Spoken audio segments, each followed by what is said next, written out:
On ought substitution, এইটার কিন্তু কোনো শেষ নাই, এটা কিন্তু কোনো শেষ নেই ভাই, এক কথা প্রকাশের কোনো শেষ নাই, বাংলা ইংরেজি কোনো শেষ নাই। আমার কথা কি বুঝতে? তাহলে কি করবেন এটা? এটার জন্য আপনাকে একটা জিনিস ফলো করতে হবে, ব্যাংকের কোশ্চেন একটু ভালো করে নেন, বিশেষ করে গভর্নমেন্ট ব্যাংক লিখে রাখেন প্লিজ কষ্ট করে। গভর্নমেন্ট ব্যাংকের কোশ্চেন গুলোর মধ্যে সব পরীক্ষায় দুই একটা করে সবসময় থাকে, অনলি এই কোশ্চেন গুলো পড়বেন, অনলি ব্যাংকের কোশ্চেন মনে থাকবে। শুধু বই না, বইতে কিন্তু প্রচুর দেয়া, যে কোনো বই খুললে 5-7 পেজ ধরে এক কথা প্রকাশ দেয়া, যেটা আপনার পক্ষে সম্ভব না। কি করবেন, গভর্নমেন্ট ব্যাংকের বিসিএস খুব কম আসে, এবং এখানে যে 35তম বিসিএস থেকে রিটার্ন কোশ্চেনটা খুব স্মার্ট কোশ্চেন হয়েছে, সেখানে কিন্তু আপনি এরকম এক কথা দুইটা করে পেলে সর্বোচ্চ 10টা পাবেন। আইবিএ বেশি দেয়, কিন্তু আইবিএর অত কঠিন কোশ্চেন আসলে বিসিএসে খুব কম আসে।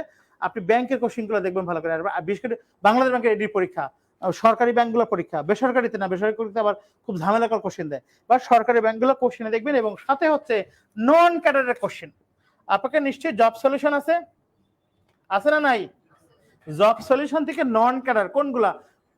সামাজিক, ওই যে থানা শিক্ষা অফিসার, থানা বাচ্চা কমানো অফিসার মানে ফ্যামিলি প্ল্যানিং অফিসার, তারপরে থানা সমাজসেবা অফিসার, এই সকল কোশ্চেনগুলোতে প্রচুর পরিমাণে এই অনট সাবস্টিটিউশন থাকে। রাগ করছেন নাকি আবার? আরে বাবা, কথাকে একটু সুন্দর করে বললে জিনিসটা ধরে। আমি বললাম এক কথা প্রকাশ পাবেন, অমুক জায়গায় আছে, পড়েন, কয় স্যার আপনি কখন যাবেন? বুঝলেন? সত্যি কিন্তু আপনি যান না কেন, শালা যায় না কেন? সত্যি কিন্তু ওটা প্রথম হলে আপনি যান না কেন, পরে বলে শালা যায় না কেন। হ্যাঁ সত্যি কিন্তু এটাই স্বাভাবিক কথা। আপনার তো আমি ছিলাম, আমি যাই না, আমার কথা বুঝতে পারছেন? তো এটা কিন্তু হয়। তাহলে এই দুইটা জিনিস পড়তে পারবেন না, একটু কষ্ট করে প্লিজ। এবং দেখেন এখানে, দেখেন এখানে একটা খুব গুরুত্বপূর্ণ একটা লাইন আছে, দেখেন, one whose attitude eat eat drink and be merry. এটি এটি এটি কার লাইন বলো তো? বসে যে eat drink and be merry, খুব মজার একটা সেন্টেন্স। এটা কে বলতে বলেন তো? Eat drink and be merry, এটা কার লেখা? দেখেন তো লেখা দেখে বোঝা যায় কিনা কোন ইংলিশ লেখা এটা? বোঝাবে না। শেক্সপিয়ার। আমি দুষ্টমি করে বলি, খাওয়া দাওয়া ফুর্তি করে লাইন কার হইতে পারে? লেখে নেন না শেক্সপিয়ারের, এর বাংলা কি? খাওয়া দাও ফুর্তি করো। লেখে নেন, বাংলা তো মনে পারবেন না, লেখে নেন ওখানে শীটের মধ্যে লেখে লাল কলম দিয়ে, ইট ড্রিঙ্ক অ্যান্ড বি ম্যারি, এটা শেক্সপিয়ারের লেখা। ভালো বাংলা কি? খাওয়া দাও ফুর্তি করো। তার মানে তারা পরের যে ওয়ার্ল্ড সেটাকে বিশ্বাস করে না। পরের ওয়ার্ল্ড মানে কোনটা? পরকাল বিশ্বাস করে না। তাদেরকে তো এই কালটাই আসলে যে পরে যাওয়া হইবে, মরে গেলে আবার জানতে হবে কেমনে। তো তাদের এই জন্য ইট ড্রিঙ্ক অ্যান্ড বি ম্যারি। আসলে এই শব্দটা বি ম্যারি মানে বলছে ঘন ঘন বিয়ে করতে বলে নাই, লেখক এটাকে অন্য রূপক থেকে ব্যবহার করছে। আমার কথা বুঝছেন? এটা যে স্যার বলছে যে ইট খাওয়া দাওয়া আর বিয়ে করো, সেটা বলে নাই কিন্তু। তার মানে ওই ফুর্তির ইংলিশটা বোঝাচ্ছে এটা। হ্যাঁ বুঝছেন? মানে বিদেশে তো মদ খায় পানির মতো, জানেন কিনা জানি না, ওরা ঠান্ডা দেশে গরম থাকার জন্য মদ খায়। বাংলাদেশেও খায় কিন্তু কম, কিন্তু বাইরের কান্ট্রিতে প্রচুর মদ খায়। কোন একটা খেলা দিতে দেখবেন ধুম মদ খেতেছে। খান না তো? ভালো আছে। প্রত্যেক রাতে কি ওদের সাথে আমরা যখন পানির বোতল নিয়ে যাই না অফিসে গেলে, ব্যাগের মধ্যে ওরা ব্যাগের মধ্যে মদের বোতল নিয়ে যায়, যে যেরকম চলে আর কি। এবং ওদের দেশে মদের দামও মোটামুটি রিজনেবল, হ্যাঁ খাওয়া যায় আর কি। ওকে, এখন রিলেটিভ ওয়ার্ড গ্রুপ লেখেন। রিলেটিভ গ্রুপ ওয়ার্ডস আমরা কোত্থেকে পড়বো বলে দিব, খালি একটু পড়বেন সুন্দর করে। দেখেন এখানে খুব মজার একটা সেন্টেন্স দিয়েছে, দেখেন আপনাদের নিশ্চয়ই শীট আছে।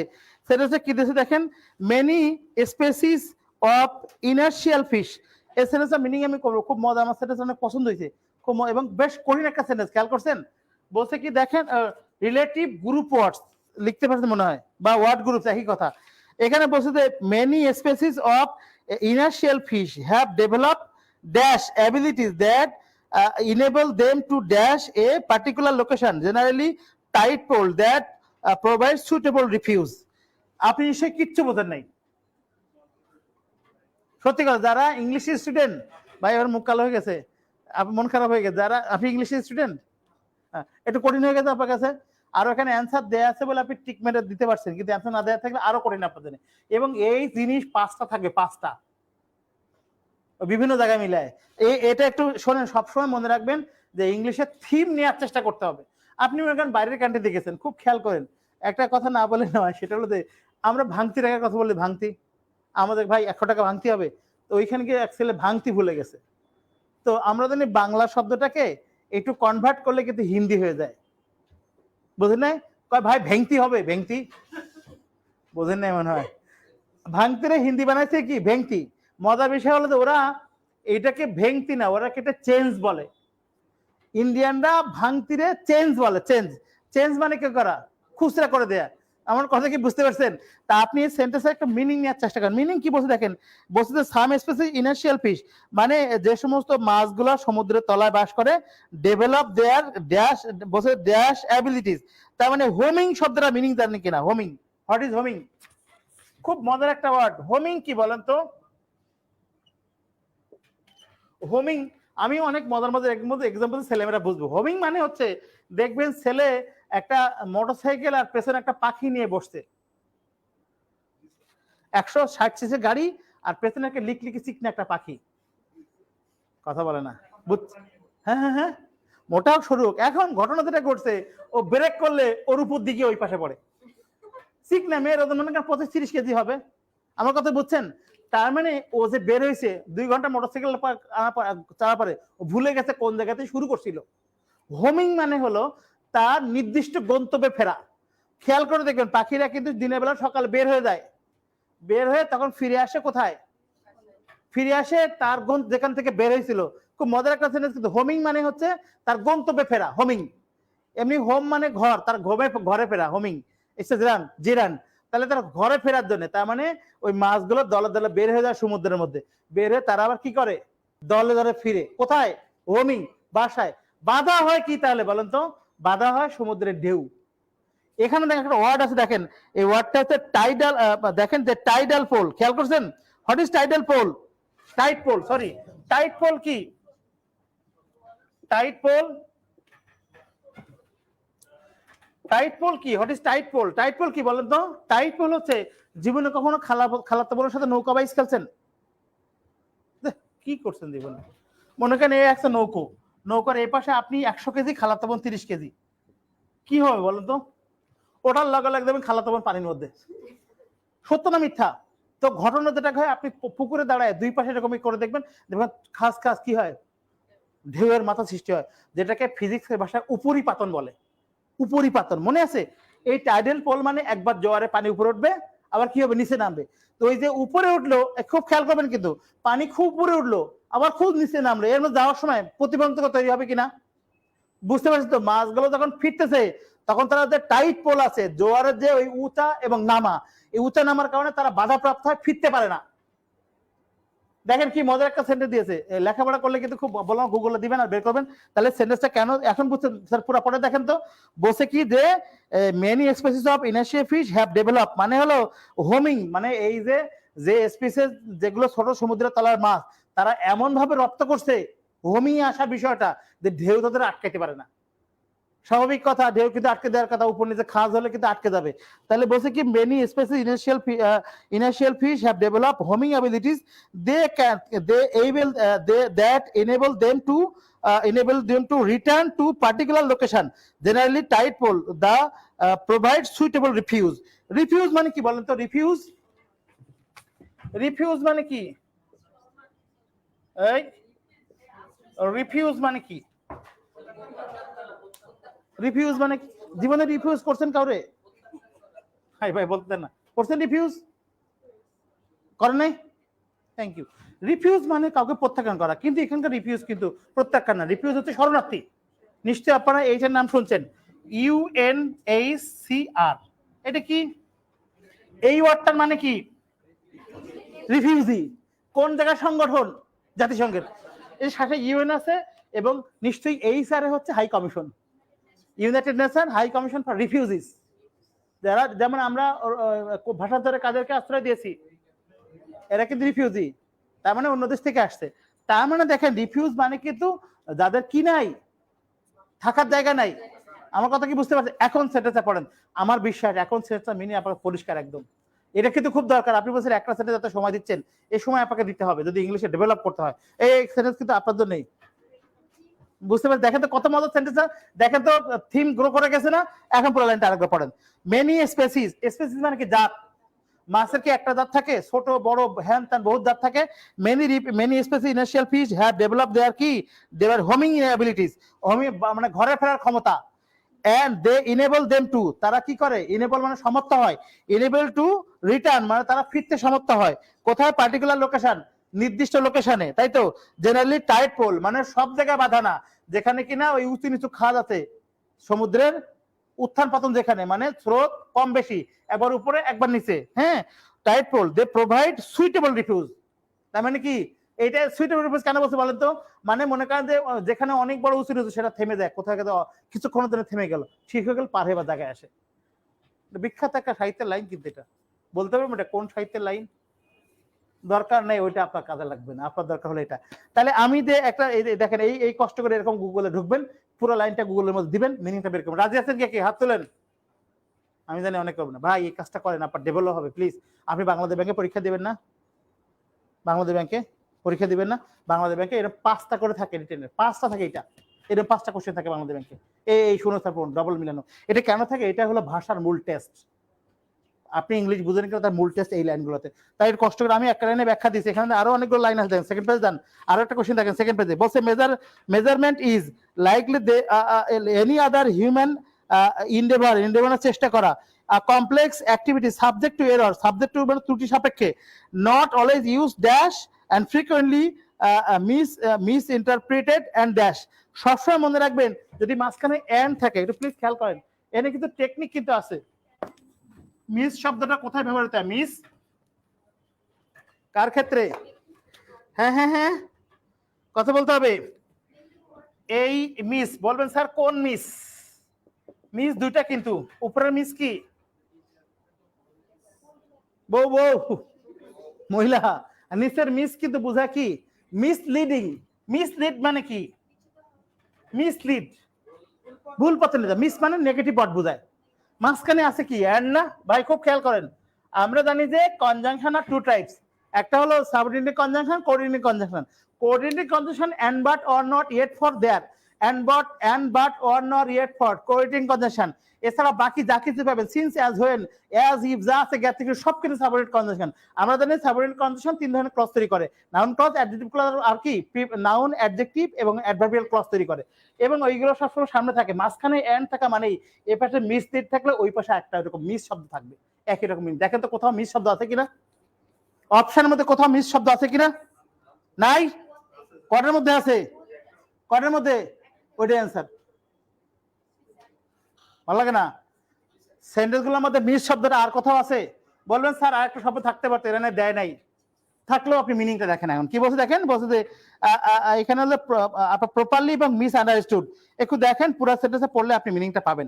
তবে এখানে কতগুলো ওয়ার্ডের মিনিং জানতে হবে, যেমন এন্ডেভার মানে কি? চেষ্টা। একটু লিখে নেন টান দিয়ে, এন্ডেভার মানে কি? চেষ্টা। এবং সাবজেক্ট টু এরর মানে ত্রুটি সাপেক্ষে। Subject to error, subject to error মানে ত্রুটি সাপেক্ষে। সাবজেক্ট টু এরর মানে ত্রুটি সাপেক্ষে। সাবজেক্ট টু এরর মানে ত্রুটি সাপেক্ষে। এখন আপনাদের কি একটা বিষয় কি হেল্প করতে চাই, পারবো? নেবেন? সেটা হলো এই কোশ্চেন গুলো কোথা থেকে আসছে। কোশ্চেন করেন না স্যার এই কোশ্চেন গুলো কোথা থেকে আসছে? হ্যাঁ, এটা কিন্তু গ্রামার নর্মাল বই থেকে আসে না, অ্যাবনর্মাল বই থেকে আসছে। বিগ বুক নিশ্চয়ই চিনছেন, বিগ বুক এর নাম শুনছেন কখনো? বিগ বুক নাম শুনছেন? বিগ বুকের কি? বিগ বুক এটা জিআরই আপনাদের কাছে আছে?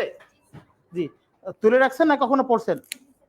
হ্যাঁ, যদি পড়ে থাকেন এই শূন্যস্থানগুলো 100তে 100 আসছে বিগ বুক থেকে। জিআরই বিগ বুক। এখন বাংলা ভাষাটা পাওয়া যায়, একটু বাংলা ভাষাটা কাইন্ডলি কালেক্ট করবেন, আপনাদের সময় কম, এত পড়ার সময় পাবেন না, যতটুকু পড়া যায়। এবং অবশ্যই ইংলিশে মিনিংটা এখান থেকে নিতে হবে, মিনিং ছাড়া মুখস্থ করবেন না প্লিজ। একটু আপনাকে যদি গুগল ট্রান্সলেটর থাকে পুরো সেন্টেন্স দেন, আমার কথা সত্য না মিথ্যে দেখেন ভাই। আমাদের হাতের কাছে কিন্তু অনেক কিছু আছে, আমরা কাজে লাগাই না ভাই, কাজে লাগাই অন্য কাজে। আমি পুরো একটা সেন্টেন্স দেন, দেখবেন সেটাতে মিনিং দিয়ে দিছে, এবং এটা খুব সুবিধা হবে শিখতে। তাহলে এখান থেকে জিআরই বিগ বুক থেকে, এবং সেখানে খুব বেশি কিন্তু নাই, কতগুলো বেশ হয়তোবা 20, 25 বা 30 পেজ হবে, এখানে সেখান থেকে হুবহু কপি করে দিচ্ছে কোশ্চেন কর্তারা, কারণ কোশ্চেন কর্তাদের বানানোর ক্ষমতা নেই এত কঠিন সেন্টেন্স, এই ডাইরেক্ট তুলে দিচ্ছে, এধার কামাল ওধারে, বুঝলেন তো? মানে জাস্ট ভাই আমি একটু বলি, খোলা বাংলা বলি, কিন্তু মন খারাপ করেন না ভাই, আমার মন ভেতরে সাদা আছে, যা বলে মুখের বাইরে কোনো কথা নেই, মন খারাপ করা যাবে না, চুপচাপ কোনো চিন্তা হয় না, যা বলি একদম ওপেন কথাবার্তা, ঠিক আছে না? ওকে, তাহলে আপনি কষ্ট করে দিয়ে এখন ঘাটার সময় পাবেন না, দিন 5টা করে সেন্টেন্স দেখেন, ঢুকবেন হচ্ছে গুগল ট্রান্সলেটর হাতে নেবেন, জাস্ট টাইপ করে দিবেন, দিয়ে সেন্টেন্সে বাংলা লিঙ্কটা লিখে নেবেন, তাহলে আপনার বুঝতে সুবিধা হবে। তাহলে এখানে দেখেন পরের সেন্টেন্স দেখেন 4 নাম্বার যেটা আছে কি, স্টেটমেন্ট ইজ এন্ড ড্যাশ, আরো মজার একটা সেন্টেন্স দিয়েছে দেখেন, a statement is and dash comparison it does not compare things explicitly but suggest likeness between them। এই লাইকনেস বিটুইন দেম আপনাদের সবসময় একটা বিষয় বলি যে এই যেমন দেখেন সাবজেক্ট টু এরর, আপনারা কষ্ট করে এই ধরনের অর্থগুলো একটু মুখস্থ করবেন, এটা ইংরেজির মান বাড়ায়। একটা মেয়ে দেখতে সুন্দর, লিপস্টিক কেন লাগায় বলেন তো? লিপস্টিক লাগানোর সময় কখনো লাগান না? লিপস্টিক মানুষ কেন লাগায়? হ্যাঁ, আই ক্যাচিং, দেখবি না তোর আব্বা দেখবে, অ্যাট্রাক্ট দ্য পিপল, সত্যি কথা, নইলে কিন্তু এমনি সুন্দর। তাহলে সেন্টেন্সের সৌন্দর্য দেখে এই লিপস্টিক দেখেন, শুধু সাবজেক্ট মানে বিষয়, এরর মানে ভুল, কিন্তু মূল মিনিং দেখেন তো কি হয়েছে, শুধু সাবজেক্ট মানে বিষয় আর এরর মানে ভুল, যে এক জায়গায় মিনিং কিন্তু এরকম নাই। এখানে একটা খুব মজার একটা দিয়েছে দেখেন, লাইকনেস বিটুইন দেম। লাইকনেস মানে কি? লাইকনেস একটু লেখেন শব্দটা, লাইকনেস বিটুইন দেম লেখ না, খুবই মজার। লাইকনেস বিটুইন দেম এর মানে কি? লাইকনেস বিটুইন দেম মানে কি বলেন তো? লাইকনেস মানে কি? অনুরূপ। লাইকনেস মানে কি? অনুরূপ। আর দেম মানে কি? তাদের। তাহলে কি অনুরূপ তাদের হবে? কথা বুঝেন কিন্তু, লাইকনেস মানে কি? অনুরূপ, আর দেম মানে কি? তাদের। কিন্তু লাইকনেস বিটুইন দেম মানে হচ্ছে তাদের মধ্যে সাদৃশ্য, লিখে নেন, তাদের মধ্যে সাদৃশ্য, তাদের মধ্যে সাদৃশ্য। দেখেন সাবজেক্ট এরর মানে ত্রুটি সাপেক্ষে, সাবজেক্ট এরর মানে ত্রুটি সাপেক্ষে, লাইকনেস বিটুইন দেম মানে কি? তাদের মধ্যে সাদৃশ্য। এখন পুরো সেন্টেন্স দেখেন, এখানে অপশন হচ্ছে ঘ নাম্বার, ব্যাখ্যাটা দিব। মেটাফরিক্যাল এবং ইমপ্লয়েড। মেটাফরিক্যাল মানে কি? নিশ্চয়ই আপনি লিটারেচারে মেটাফর পড়ে আসছেন। রূপক, রূপক কি? যেটা কোনো কল্পনার মতো ব্যাখ্যা। আমরা পড়ছি না মন রূপ মাঝি, মন মাঝি, মাঝি কি মনের মতো হয়? আসলে বোঝাইছে কি যে আপনার আব্বা বলছে যে তুই সকালে পড়তে বস, আপনি কিন্তু পড়তে বসে নাই। প্রেমিকা বলছে উঠেছো? জি। পড়তে বসেছো? বলছে না। তুমি কি চাও আমি চলে যাই? কয় না, উঠে পড়তে বসছে। ওর বাপের থেকে ওর গুরুত্ব বেশি। কথা বল না কেন? তাহলে রূপক মানে হচ্ছে, রূপক মানে কোনো জিনিসকে জাস্ট কল্পনায় করে নেয়া, সেটাকে মেটাফর বলে। কবির কল্পনা প্রসূত। নজরুল একটা কবিতা লিখছে না, তুমি যদি মোর প্রিয় হও তাহলে কি আকাশের চাঁদ আর তোমার পায়ের আল, তাকে একটা লাইন দিনে আছে না, এটা কি রূপক না বলেন? এক্স্যাক্টলি সম্ভব? চাঁদ আর পাগল নাকি চাঁদ ধরে নিয়ে যাবেন আপনি? আমার কথা বোঝা নেই। অধর পল্লব, খুব মজার একটা ওয়ার্ড না অধর পল্লব? অধর পল্লব মানে কি? কথা বলে না। আপনি এখন যদি বলেন কোন মেয়েকে মেসেজ দিলেন তোমার অধরটা অনেক সুন্দর, জুতা নিয়ে তাড়াবে, ফাইলিমি করো মিয়া। অধর মানে কিন্তু ছোট, ও বোঝে নাই কিন্তু অধর মানে কি? ঠোঁট। কিন্তু যদি শুধু লিখতে যে অধরটা অনেক, তোমার ঠোঁট অনেক সুন্দর, ফাইলিমি করো না, তাহলে অধর মানে কি? এই প্রতিশব্দগুলো শিখতে হবে। অধর পল্লব কিসের মতো? ঠোঁট, পল্লব পাতার মতো। মিথ্যা কল্পনা, এটি হলো উপমিত কর্মধারায়। কি মজার না বলেন? তাহলে যে সকল জিনিস বুঝছেন তো? তাহলে শুধু অধর মানে কি? ঠোঁট, আর পল্লব মানে পাতা, দুটো এক জায়গায় মিলিং কিন্তু চেঞ্জ। বাংলাতেও আছে, ইংলিশেও কিন্তু আছে। তাহলে দেখেন লাইকনেস বিটুইন দেম, তাদের মধ্যে সাদৃশ্য, শুধু লাইকনেস মানে কিন্তু অনুরূপতা, বাট দেম মানে হচ্ছে তাদের, দুটো এক জায়গায় হলে মিনিংটা কিন্তু চেঞ্জ হয়ে গেছে। এখন দেখেন এখানে কি বলছে, statement is an metaphoric comparison. Metaphorical comparison মানে কি? রূপক তুলনা। রূপক তুলনা দেওয়া হয় যে স্টেটমেন্টের মধ্যে, হ্যাঁ। It does not compare thing explicitly. Explicitly মানে স্পষ্টতা বলে না, মানে তার রিয়েল কোনো থিঙ্কিং নাই, সেটা বলছে, কিন্তু এক্সপ্লিসিটি নাই, তার মধ্যে কোনো স্পষ্টতা নাই, হ্যাঁ। But suggest A likeness between them, কিন্তু তাদের মধ্যে কি হয়, হ্যাঁ, মানে তাদের মধ্যে এটা মিনিংটা একটু চেঞ্জ করে দিই, তার মধ্যে যদিও সে মিনিংটা নেয় না, বাট তাদের মধ্যে অন্য একটা অনুভূতি সৃষ্টি হয়। এই লাইকনেস বিটুইন দেম তাদের মধ্যে একটা অস্থিরতা তৈরি করে। ইস যদি এটা হইতে পারতাম। কবিরা তো অনেক সুন্দর সুন্দর লেখা টাকা দেয়, ওটা জীবনের সাথে মিলে? মিলে না কিন্তু, হ্যাঁ। অথবা এমন বললো যে বিকালবেলা ওই যে কি বলে এটা বলে গেলাম, সুন্দর একটা বাংলা জীবন পড়ছি, যে বিকালের শেষ প্রান্তে যখন সাগরের পাড় দিয়ে হাঁটে তখন একটু একটু ঝিমঝিম বৃষ্টি আর সূর্য দেবার দৃষ্টি প্রিয়তমাকে হাত ধরে হাঁটার মজাই অন্যরকম। তারপরে কি হইবে? অন্ধকার হলে কি হবে? পুরা মেসাকার না, এটা কিন্তু কল্পনা করতে। স্টেটমেন্টটা কি? মেটাফরিক। স্টেটমেন্টটা কি? মেটাফরিক। এবং কি হবে, এই যে স্টেটমেন্ট দিয়েছে সেটা কিন্তু আপনার অনুভূতি কি করে, অনুভূতিতে ওই রকম ওই ওই ওই লাইকনেস বিটুইন দেম ওই রকম একটা কি তৈরি করে, সাদৃশ্য অনুভূতি তৈরি করে, সেই কিন্তু এই সেন্টেন্স। এখন সেন্টেন্সটা পড়েন প্লিজ। কি বলছে? Statement is an metaphorical comparison, মানে কাল্পনিক কোন স্টেটমেন্ট কি করে, ইট ডাজ নট কম্পারেবল এক্সপ্লিসিটি, পরিষ্কার কোনো ধারণা দেয় না যেটা আপনার মাথায় জন্মাইছে। কি কথাটা ক্লিয়ার কিনা? কোন সেন্টেন্স কয়েকবার পড়বেন সেন্টেন্স ঢুকতে পারবেন। একটু ডেভেলপ হয়েছে ইংলিশের, আরো 1 ঘন্টা বসেন আমার সাথে, দেখেন আপনারা আমি এই জায়গা ডেভেলপ করে না, আমার পরে ক্লাস আসতে পারে একটা। তাহলে ক্লিয়ার কথা, কথা ক্লিয়ার তো? খুবই মজার। এখন সেন্টেন্সটা আরেকবার পড়েন। কে পড়বেন সেন্টেন্স? প্লিজ আরেকবার নেন এবং আমরা চেষ্টা করবো দৈনন্দিন জীবনে এই শব্দগুলো ব্যবহার করার জন্য। আর স্টেটমেন্ট কি রকম স্টেটমেন্ট বলেন তো? Metaphorical statement. তাহলে স্টেটমেন্ট মেটাফরিক্যাল হলো রূপক, আর রিয়েল স্টেটমেন্ট হলে কি? সেটা রূপক, সত্য স্টেটমেন্ট, যে বাজার না করলে কাল খাওয়া হবে না, এটা কি স্টেটমেন্ট? Real statement. আমার কথা কি বুঝছেন? আমার কথা ধরতে পারছেন? আমরা ছবি দেখি, ইমরান হাশমির গান দেখি, দেখি না? কি তৈরি হয় মাথার মধ্যে? ইস ইস, এই আপনারা দেখেন না মনে হয়? হ্যাঁ, সত্য কথা দেখেন না পা?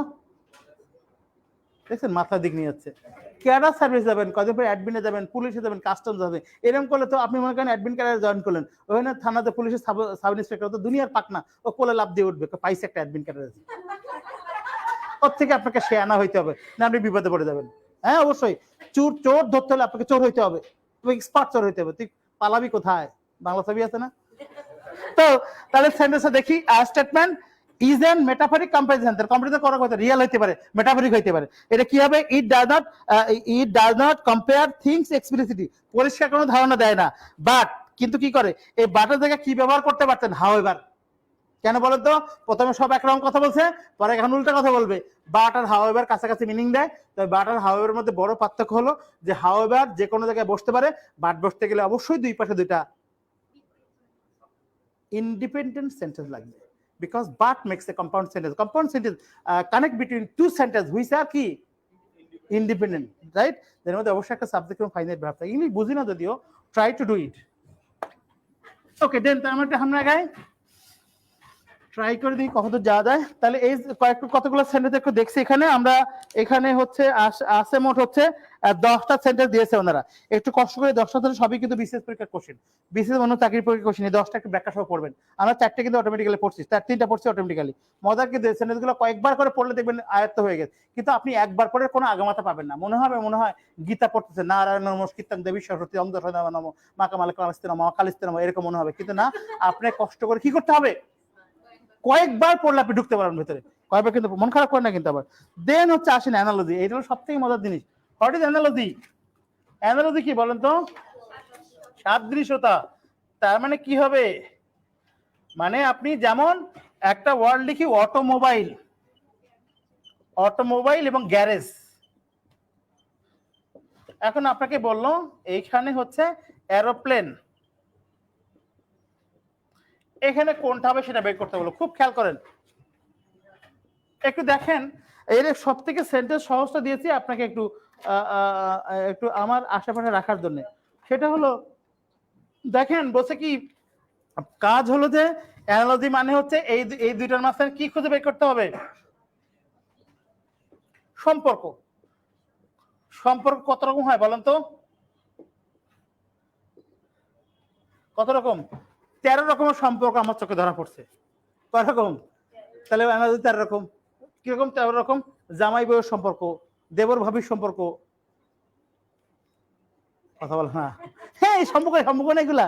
কিন্তু অ্যানালজির ক্ষেত্রে জামাই বউ মানে কি? সমার্থক শব্দ, কথা বল না। কি সমার্থক? তাহলে হইতে পারে সিনোনিমস, হইতে পারে অ্যান্টোনিমস, হইতে পারে হচ্ছে আপনার হইতে পারে হচ্ছে আপনার ওয়ান কাইন্ডস, এক প্রকার, হইতে পারে আবাসস্থল, হইতে পারে কোনো কিছুর বাচ্চা, কোনো কিছুর গুচ্ছ। আমার কথা বুঝছেন? আমরা এইটার ক্ষেত্রে কি দেখবো বলেন তো? একটু খেয়াল করেন, এখানে দুটোর মাঝখানে কি সম্পর্ক খুঁজে পাওয়া যায়। অটোমোবাইল এবং গ্যারেজের মধ্যে দেখেন তো কি সম্পর্ক আছে, এই সম্পর্কটা খুঁজে বের করেন, তাদের খুঁজে বের করেন। অটোমোবাইল এবং গ্যারেজের মধ্যে বলেন। হ্যাঁ হ্যাঁ, বুঝি নাই। এখানে কিন্তু খুব গুরুত্বপূর্ণ একটা কথা আছে, সেটা হচ্ছে যে অটোমোবাইল গ্যারেজে কেন নেই আমরা বলেন। না না, রাখার জন্য না, একটাই গুরুত্বপূর্ণ শব্দ, আমরা গ্যারেজে নেই মেরামতের জন্য, কিন্তু গ্যারেজ শব্দটা বাংলাদেশে এমন করে ব্যবহার করা হয়, গ্যারেজ মানে রাখার জন্য, রাখার জায়গা কিন্তু গ্যারেজ না, মজা কিন্তু। তার মানে আমরা রাখার জায়গা বলতে গ্যারেজ, গ্যারেজ কিন্তু রাখার জায়গা না, মেরামতের জায়গা। তাহলে গ্যারেজে কি এরোপ্লেন মেরামত করে না? আপনি এরোপ্লেনকে ছোট নিয়ে গিয়ে দিয়ে আসলেন গ্যারেজের মধ্যে, ঠিক কর, ওকে ইচ্ছা করলে ঠিক করা যাবে? ওরা ঝুলান লাগে আগে। কোথায় ঝুলান? হ্যাঙ্গারে। কোথায় ঝুলান বলেন না? হ্যাঙ্গারে। না ঝুলালে আপনি ঠিক করবেন কেমনে ভাই? আমি বোধহয় বুঝতে পারছি আপনাকে। তাহলে হ্যাঙ্গারে এরোপ্লেন কি করা হয়? ঝুলানো হয়। কেন? ঠিক করার জন্য, মেরামত করার জন্য। তাহলে এরোপ্লেন ঝুলানো হয় কোন জায়গায়? হ্যাঙ্গারে। কিসের উদ্দেশ্যে? মেরামত করার উদ্দেশ্যে। এবং এখানে দেখেন আমরা সচরাচর হ্যাঙ্গার কোন কাজে ব্যবহার করি? বাসায় হ্যাঙ্গার বলে না, হ্যাঙ্গার কাপড় রাখবো, ওটা কিন্তু আসলে হ্যাঙ্গার না, এক অর্থে হ্যাঙ্গার ঝুলানো হয় কাপড়, ঠিক না? ঠিক। বিশেষ করে আমরা যারা ছোটবেলায় ম্যাচে থাকতি, এটা আমাদের খুব এক হ্যাঙ্গারে সব জামা, জুতো, ছোট প্যান্ট, বড় প্যান্ট সব এক হ্যাঙ্গারে। আপনারা আমার কথা বুঝছেন? সত্যি কথা। তবে এখানে বাসায় গিয়ে সব জামা করে এখানে একটা, ওখানে একটা, এখানে একটা, একটা থাক এদিক করে, সকালে খুঁজে পাওয়া যায় না, কার ডাকে খুঁজে হলালের ভিতরে খুব হয়েছে। এমন হয় নাই?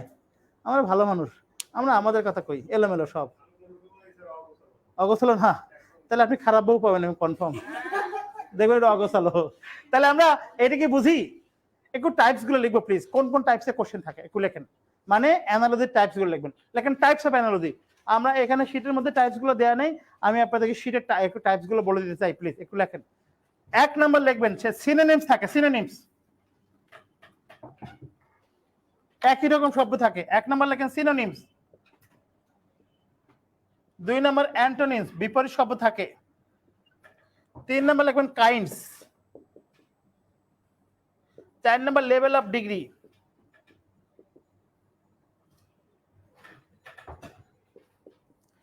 Parts. 6 number place. 7 number comparison.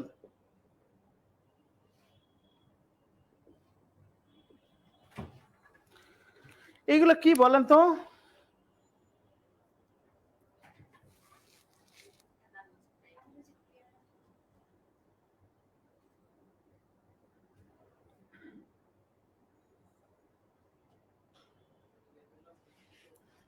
synonyms, antonyms, kinds, level of degree, parts, place, comparison.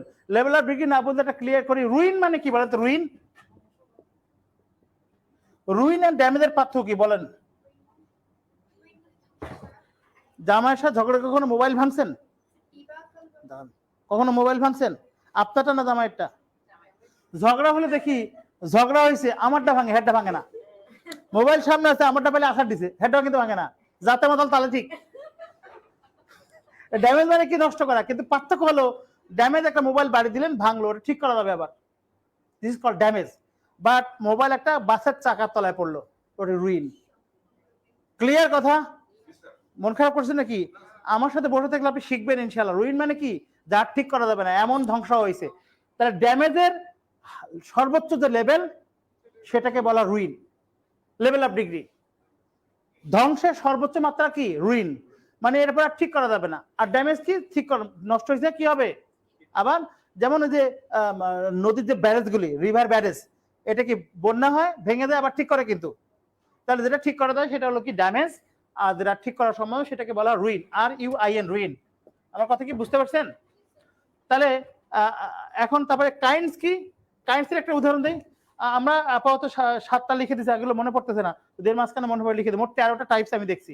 তাহলে আমরা একটু কাইন্ডসের একটা উদাহরণ দিই, কাইন্ডস দেখি পারেন কিনা। খুব মজার একটা এক্সাম্পল দিব, সেটা হলো যে ফটোগ্রাফ,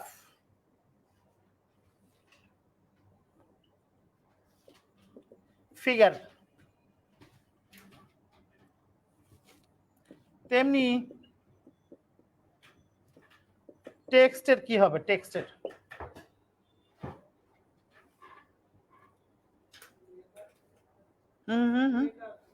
ট্রাই করেন প্লিজ। আমরা এরকম ফুল দেখছি না ছোটবেলায়, এই ফুলের কি ফুল বলে আমি জানি না, ভুলে গেছি এক্স্যাক্টলি।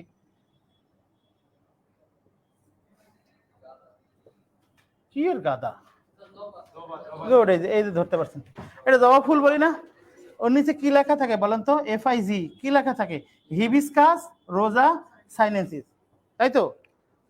মানে জবা ফুলের সায়েন্টিফিক নেম, রাইট? ডাক্তার আপনি হেল্প করেন না, হিবিস্কাস ভুল বললে বলেন, যদি আপনি সহজে ভুল ধরতে পারবেন না তবু ট্রাই করেন। তাহলে এই যে উপরে ফটোগ্রাফ, নিচে তার ফিগার না? আপনাকে যদি ফটোগ্রাফ এরকম এঁকে দিয়ে ছেড়ে দেওয়া হয় তাহলে বুঝবেন না যে এটা আপনার ফুলের ফিগার?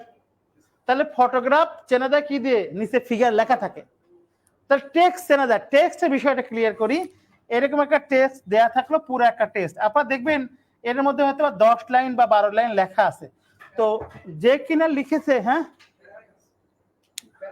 না ওইটা, তো যে কিনা এটা লিখেছে সে চেষ্টা করে কি জানেন, যে আমার লেখাটা 8-10 লাইনের মধ্যে আমি পুরো বিষয়টা যে রিডার তার কাছে পৌঁছাবো। এখন এর মধ্যে এমন একটা শব্দ হলো, মনে করেন যে পার্ল হারবার একটা শব্দ, পার্ল হারবার, এটা আপনাদের পরিচিত শব্দ না ভাই? পার্ল হারবার কোথায় দেখছেন এই ওয়ার্ডটা? 1941 সালের 7 ডিসেম্বর। এটা যুক্তরাষ্ট্র না পা, পার্ল হারবার একটা দ্বীপের নাম, যেখানে আমেরিকার, হ্যাঁ গুরুত্বপূর্ণ, সে এশিয়া মহাদেশ বা এই অঞ্চল নিয়ন্ত্রণ করে কিন্তু পার্ল হারবার থেকে। 1941 সালের 7 ডিসেম্বর জাপান পার্ল হারবার দখল করে, ঠিক কিনা? তাহলে কোন লেখক যদি 10 লাইনের মধ্যে কোনো মতে পার্ল হারবার শব্দটা ব্যাখ্যা মানে জাস্ট শুধু ইউজ করে, যে রিডার সে কিন্তু তখন খুঁজবে যে পার্ল হারবারের অর্থ কি, এটা খায় নাকি মাথায় দেয়। তো তার তখন কি দরকার? ব্যাখ্যা দরকার, কথা বলতে হবে কিন্তু, তার তখন কি দরকার? সেখন খুঁজতে থাকে পার্ল হারবার কি। তখনই রাইটার এটার মধ্যে না লিখে নিচে একটা স্টার চিহ্ন দেয়, দিয়ে লেখে কিন্তু পার্ল হারবারের ব্যাখ্যাটা, যে পার্ল হারবার ভাই আপনি কিন্তু ক্লাসে নাই ভাই, প্লিজ থাকেন আপনি আপনি আপনি খুব আনইজি ফিল করতেছেন আমার মনে হয়, থাকেন প্লিজ ক্লাসে। চাকরি করেন তো নিশ্চয়ই আপনি? চাকরি করেন তো অবশ্যই। আমার চোখ অনেক শার্প, কোথায় আছেন আপনি? জব পয়েন্ট কোথায়? হ্যাঁ হ্যাঁ হ্যাঁ, বুঝছি না, আপনি টিচার তো, আই হোপ দ্যাট, এটা তো বুঝছি। তো আপনি ক্লাস করতে কষ্ট হচ্ছে, যদি কষ্ট হয় তাহলে চলে যান, যদি মনে করেন খারাপ লাগে, if you want you can go, একদম ফ্রিডম অফ চয়েস। ওকে, তাহলে আমরা এই যে একটা স্ট্রাকচারের নিচে কি লিখি বলেন তো? নিচে লিখে কিন্তু যে পার্ল হারবার একটি দ্বীপ, যেটা কিনা কোন মহাসাগরে? প্রশান্ত নাকি আটলান্টিক? প্রশান্ত মহাসাগরে অবস্থিত। এখানে যুক্তরাষ্ট্রের কি আছে? সামরিক ঘাঁটি আছে, এবং এটি খুব গুরুত্বপূর্ণ সামরিক থেকে 1941 সালে জাপানিরা দখল করে নেয়। পরে 1945 সালে 6 এবং 9, লিটল ম্যান, লিটল বয় এবং ফ্যাট ম্যান, এটা দিয়ে পরে কি করা হয়? কি ক্লিয়ার তো কথা? তাহলে এই অংশতে ব্যাখ্যা দিলে এটাকে টেক্সটের অ্যানোটেট বলে। অ্যানোটেট, আমি এখানে লিখি ওয়ার্ডটা অ্যানোটেট। অ্যানোটেট মানে কি? টেক্সটের ব্যাখ্যা, টেক্সট এর ব্যাখ্যা। অ্যানোটেট শব্দের অর্থ কি? টেক্সটের ব্যাখ্যা। অ্যানোটেট শব্দের অর্থ কি? নতুন একটা ওয়ার্ড শুনলে কি, কিন্তু তখন কিন্তু চা খাওয়ার সময় বকা দিয়েছিলাম এই কারণে, ভাই এই শিক্ষা এভাবে। এখন কি আরেকটি পরে আসি, এখন কি অ্যানোটেট মানে ভুলে যাবেন? অ্যানোটেট শব্দের মধ্যে নোট কথাটা আছে না, অ্যানোটেট, নোট করা মানে নোটের ব্যাখ্যা দিতেছে। টেক্সটের ব্যাখ্যাকে বলা হয় অ্যানোটেট, আর প্যারাগ্রাফের ব্যাখ্যাকে বলা হয় ফিগার, মানে সে নিচে ফিগারে লিখে দিতে এইটা হলো জবা ফুল। ক্লিয়ার কথা একদম? এবং আপনার কিন্তু আর মুখস্থ করতে হচ্ছে না, আমি সারাদিন মনে থাকবে যে টেক্সট মানে অ্যানোটেটের একটা বিশাল সম্পর্ক আছে। এমনি সারাদিন পরে অ্যানোটেট অ্যানোটেট অ্যানোটেট অ্যানোটেট মনে থাকবে না, আপনি ভুলে যাবেন, 1 সপ্তাহ 2 সপ্তাহ ভুলে যাবেন, বাট এখন কিন্তু মনে থাকবে, পারবেন না? তাহলে এটাকে বলা হয় যে photograph one kind of figure, text one kind of, এই হলো সেই কাইন্ড। ক্লিয়ার কথা? তাহলে এখন বলবেন স্যার এটা কই পাবো? এখন যে কোনো বাজারে বসে দেখুন টাইপস গুলো আছে, এবং আমি আপনাকে বলবো অল্প পড়েন, অনেক অ্যানালজি পড়ছেন, কোনোটাই মনে নেই, লাভ হবে? বুঝাইতে পারি নেই মনে হয়। অল্প পড়লে যেটা মনে থাকবে সেরকম করে নেন, আলহামদুলিল্লাহ তাতেই হয়ে যাবে ইনশাল্লাহ।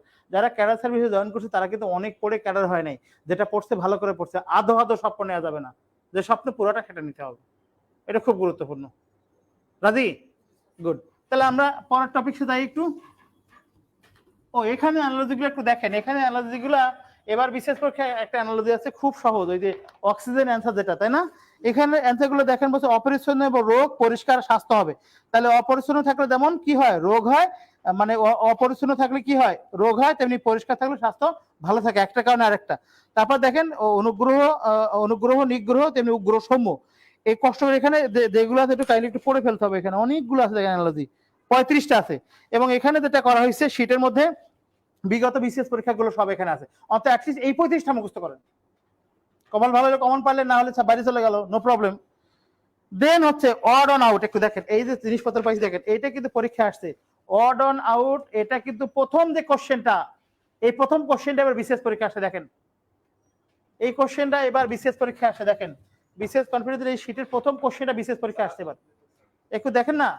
হটমেট যেটা এরকম একটা কোশ্চেন পরীক্ষা আসছে, সেখানে পৃথিবী, হ্যাঁ হ্যাঁ না এইরকম কোশ্চেন আসছে আর কি। এনিওয়ে দেখেন নিচের কোন উত্তরটি অন্যগুলোর সাথে সামঞ্জস্যপূর্ণ নয়, এটি কিন্তু সেই ওয়ার্ড অন আউট, মানে খুঁজে বের করো কোনটা হচ্ছে বেমানান। একটু দেখেন কি কি আছে এখানে, বুধ, পৃথিবী, শুক্র এবং টাইটান। এখানে আসলে হয় কি, বুধ, শুক্র, পৃথিবী এগুলো সব সৌরজগৎ সংক্রান্ত, বাট টাইটানটা আলাদা। বাট ওইখানে ছিল কি চাঁদ, কেন চাঁদ হলো উপগ্রহ, বাকিগুলো গ্রহ। হোয়াট এভার ইট ইজ, বিষয় কিন্তু কি সিস্টেম কিন্তু একরকম। আপনি দেখেন এটা কিন্তু খুব স্মার্ট কোশ্চেন।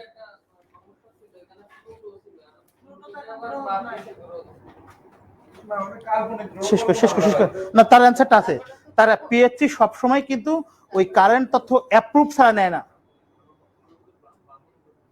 আমাকে গেজেট, যেমন আপনারা যখন ক্যাডার হবেন, ক্যাডার হওয়ার পরে রেজাল্ট হবে, রেজাল্ট হওয়ার পরে গেজেট হবে, গেজেটের পরে চাকরি স্থায়ীকরণ হবে, তারপর আপনি ক্যাডার সার্ভিস, বুঝলেন? কিন্তু হয়ে গেলে বান্ধবীরা ফোন দিচ্ছে, আমি কিন্তু অ্যাডমিন ক্যাডারে আসতেছি, কিন্তু রেডি থেকো। আমি ভাই একটু দূর কথাবার্তা বলি, কথা গুরুত্বপূর্ণ ভাই। আসলে কি কদিন পর বাদ পড়ে গেছেন, হবে কাজ হবে, বোঝেন নাই? তাহলে অ্যাপ্রুভ হইতে হবে by the government, this is called gazette. যাই হোক, আমরা পরের কোশ্চেন দেখি যে নিচের কোন উত্তরটি অন্যদিকে অসম্মত। দেখেন মানসিক সোনাতরী, খনিকা এবং শেষের কবিতা, এর মধ্যে শেষের কবিতা কি? উপনা, তাই না? তাই না? রবীন্দ্রনাথ শেষের চার রাজাকে যোগাযোগ করা হলে তার তত্ত্বরূপ দিব রাজস্বী মালন থেকে ঘরে বাইরে কোথাও পাওয়া গেল, তারা তার কাঁধে মেয়ে করুণার চোখে পালিয়ে নৌকা ডুবে গোড়ায় করে বউটা পালিয়ে গেল, মাঝদানে কান্দে কাঁদবে না কেন, সজুর মিলে ধাটি গেলে নকশিকাতার মাঠ বালুচর কবর রাখালে দেখা যায়, এমন কিছু দেখা যায় না। বর্দিদি সর্দিদি মেদিনী তিনি ছিল চরিত্রহীন, পথের যা বিরছে সবগুলো গিরে দেওয়া করে, পরিচয় হয় পরিণয় দত্তক নেয়, বিরাজের সাথে বিয়ে হয় কিন্তু বাচ্চা হয় না। আর করছেন নাকি? লেখাপড়া মানে এরকম লাইন স্টাইল আগাইতে হবে, কিছু করার নাই তো ভাই। দেন 3 নম্বর কোশ্চেন দেখেন, নিচের কোন উত্তরটি অনুগুলো সামঞ্জস্য নয়? সীমা, স্বর্ণা, রিপন এবং ঝর্ণা মানে কি? 3টা হলো লেডিস, একটা হলো জন্ডিস। মানে ওরা আছে, যাই হোক, এরা আছে কিন্তু দেখ, এর সুন্দর, গুড, এরা আছে এখানে, হ্যাঁ, কাইন্ডস অফ গুড। অনলাইনে অনেকে আছে এখন, থ্যাংক ইউ, অনেকেই আছে, গুড। দেন দেখেন 4 নাম্বার, নিচের কোন উত্তরটি অন্যগুলো থেকে সামঞ্জস্যপূর্ণ নয়? দেখেন আলু, বেগুন, বাঁধাকপি, পটল, ফুলকপি। এই অ্যান্সারটা কি হবে 4 নাম্বারে, বলেন তো? আলু কেন বলেন আমাকে? ওরে না, মাটির নিচে হলে হবে, কারণ আছে, বলছে কি আলু, বেগুন, বাঁধাকপি, পটল, ফুলকপি। আপনাদের ব্যাখ্যা হইতে পারে যেটা মাটির নিচে হয়। আসলে আলু হলো রূপান্তরিত কাণ্ড। কি লেখেন? আলু হলো রূপান্তরিত কাণ্ড লেখেন। ডাক্তার ভুলে গেছেন নাকি সব লেখাপড়া? মনে আছে? এই দাঁড়ান, আরেকটা রূপান্তরিত কাণ্ডের উদাহরণ দেন তো। হেল্প দিয়ে খুব খারাপ আবার। হ্যাঁ হ্যাঁ হ্যাঁ, ওরে আচ্ছা, গাজর আর আদা, আদা বলেন না কেন, অধিক বাকি যান না কেন? হ্যাঁ, যে যা মাটির তলা লাগে মোটা হয়েছে সব রূপান্তরিত কাণ্ড, মনে থাকবে? মাটির তলা যাবো তা মোটা হইতে রূপান্তরিত কাণ্ড। ভাই আমি দুষ্টমি করে বলি, কিন্তু তো খুবই গুরুত্বপূর্ণ। আগে ছিল একরকম, বুঝেন নাই, ভিতরে গেলে মোটা হয়েছে, এটা কি কথা বলে না, সব রূপান্তরিত। আলু, পট, ওই যে কি বলে যে এই যে গাজর, এই যে আদা, এগুলো সব গাছ কি শিখ না, ভেতরে কি? আলু কখনো তোলা দেখছেন? দেখবেন যে 8-10 টাকার হয়েছে একটাতে, ছোট ছোট গাছ, গাছ বোঝাই যায় না যে ভেতরে এরকম জিনিসপত্র আছে। এগুলো রূপান্তরিত কাণ্ড, এই জন্য অ্যান্সার এটা। লেখাপড়া মানে কিন্তু অনেক মজার জিনিস। যদি আপনি খুব হাসি খুশি থাকতে পারেন, চাকরি করতে গিয়েও কিন্তু আপনি মজা পাবেন। হাসি খুশি থাকলে চাকরি করে গেলে কিন্তু মজা পাবেন না। একটু দেখেন 10 নম্বর কোশ্চেন দেখেন, 10 নম্বর খুব মজার একটা কোশ্চেন, কোশ্চেন নাম্বার 10 প্লিজ। নিচের কোন উত্তরটি সামুদ্রিক না? আরবি, গুলট্রাম, বাংলা এবং হিব্রু। দেখেন, হ্যাঁ, গুলট্রাম হলো কার মুদ্রা? গুলট্রাম, বলেন গুলট্রাম কার মুদ্রা?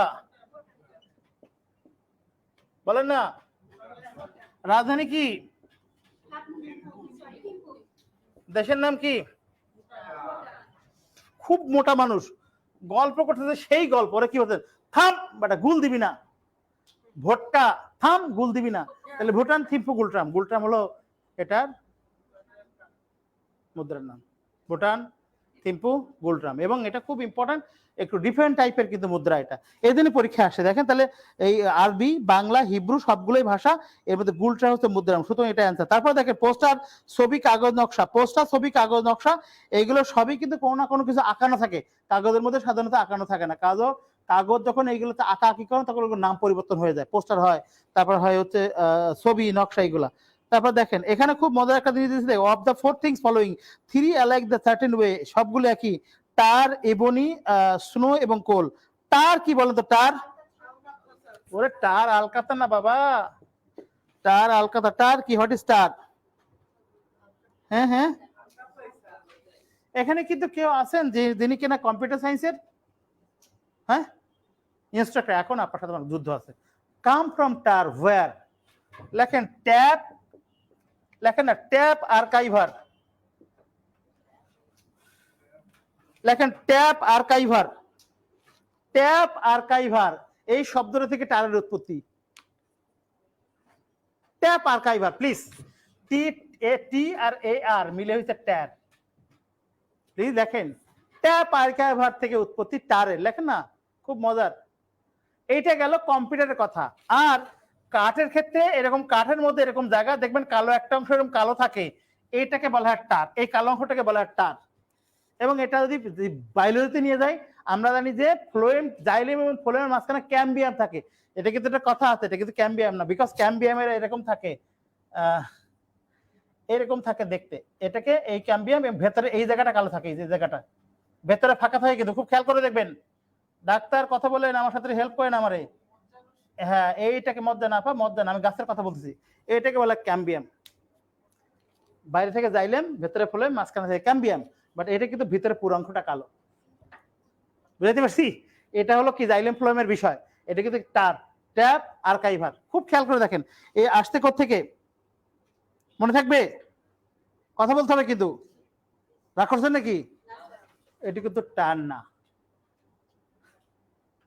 এইটা হলো ইবনি, আমি দেখতেছিলাম যে এখানে আছেন কিনা কেউ, এইটাকে বলা হয় ইবনি, কাঠের যে ভেতরে যে কালো অংশটাকে বলা হয় ইবনি, ইবনি, ওখানে ইবনি শব্দ আছে, দেখেন দেখেন ইবনি শব্দ আছে, আছে, হ্যাঁ। তা টার হলো কি, টার হচ্ছে আপনার এখানে বলছে নথিবিনা, এবং সবগুলো সোনো, কোল, ইবনি সবগুলো কিন্তু কোনো না কোনো জায়গায় জমে থাকে বোঝায়, যেমন কোল কালো, সোনো কি হয় এক জায়গায় পড়ে গেলে একই কালার থাকে, ইবনি হচ্ছে কাঠের কালো অংশ ভেতরে, আর টার হচ্ছে তো নথি বিন্যাস, নথি, যেখানে নথি রাখা হয়, নথি, লেখেন বাংলা লেখেন টার মানে নথি বিন্যাস, টার অ্যান্সার, ভেতরে লেখেন নথি বিন্যাস, নথি।